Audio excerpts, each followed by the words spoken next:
para vereador foi uma corrente. Então, eu devo gratidão a muitas pessoas. Uma pessoa que eu sempre cito, né, é o já falecido Dr. Egas Moniz de Aragão Dacker. Eu lembro que 2 colegas de R2 de artilharia me levaram para conversar com ele como ele poderia me ajudar na campanha. Porque eu tinha acabado de ser arquivado um processo meu no STM, deixo claro, arquivado no Superior Tribunal Militar, e não tinha condições mínimas de fazer uma campanha. E me levou para o doutor Egas. Eu lembro que ele puxou uma revista Veja, né? Ele estava deitado, tinha algum problema, se recuperando de alguma coisa, e mostrou a matéria da seção Ponto de Vista da Veja de setembro de 86. E ele falou: essa revista está comigo aqui porque você vai ser presidente um dia. Hoje eu mantenho contato com a família, que é o Marcelo Caparelli, tá? Um advogado, uma pessoa fantástica. Eternamente sou apaixonado por ele, deu uma gratidão muito grande ao pai dele. Ele era jovem naquela época, também me ajudou. E o Egas me emprestou uma máquina de xerox. E eu contava, né?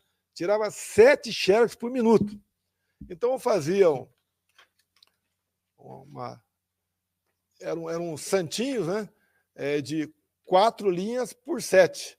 Então, cada página, 28 santinhos. E eu cortava, botava o esparadrapo no dedo, com uma régua, e cortava no chão os santinhos, pequenininho. Eu fardado, meu número, Bolsonaro, 17682, era Partido Democrata Cristão. Embaixo eu botava: a crise é de homens. E panfletava. Pegava o trem, eu mais com o Lino Negão, e mais também um tal de Edson, vulgo, tinha um apelido lá que não vou falar. Não vou falar que eu fiz o meu barra pesada aqui, o cabra da peste, né?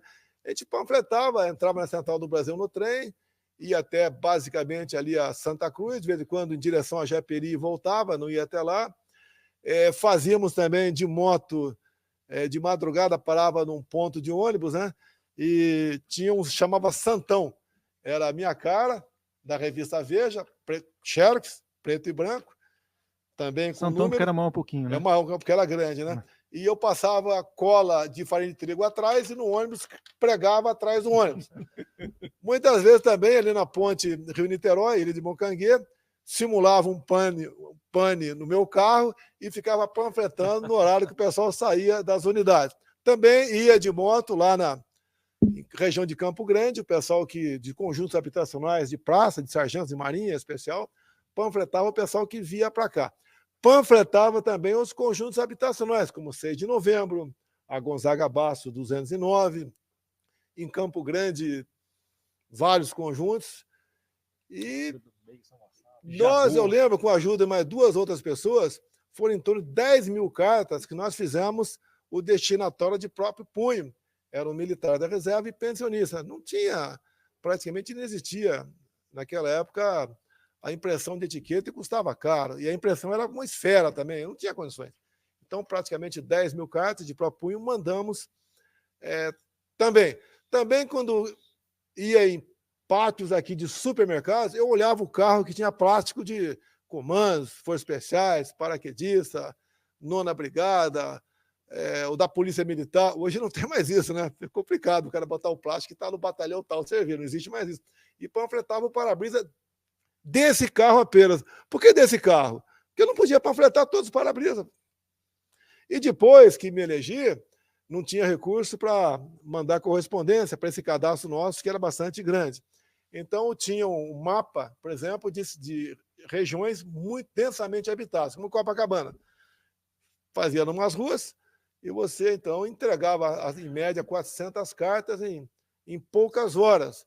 Então, o custo era 0 e atualizava o cadastro também. E todo dia também, quando estava no Rio ou lá em Brasília, nesse cadastro nós fomos atualizando, né? A gente pegava ali 8, 9 ou 10 pessoas que faziam aniversário naquele dia e ligava. As pessoas desejavam feliz aniversário e trocavam uma ideia, onde estava apertando o calo com essas pessoas. Também, quando pegava o obituário em jornais, né? O Jornal Globo tinha um obituário, geralmente era lá, e quando morria um cara, um militar, por exemplo, ele deixava a família, né? Lógico. E ali estava escrito, né?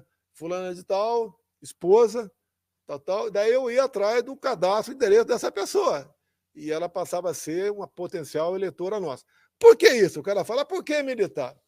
O que eu vejo aqui na política, pessoal? Você tem que saber um pouco de tudo e muito de pouco para você começar. Então eu tinha, o que era muito de pouco? Era a questão das Forças Armadas, Forças Auxiliares, Polícia Militar, Bombeiro, e um pouco de muito. É a leitura diária, é conhecer o Brasil, conhecer seu estado. Tá?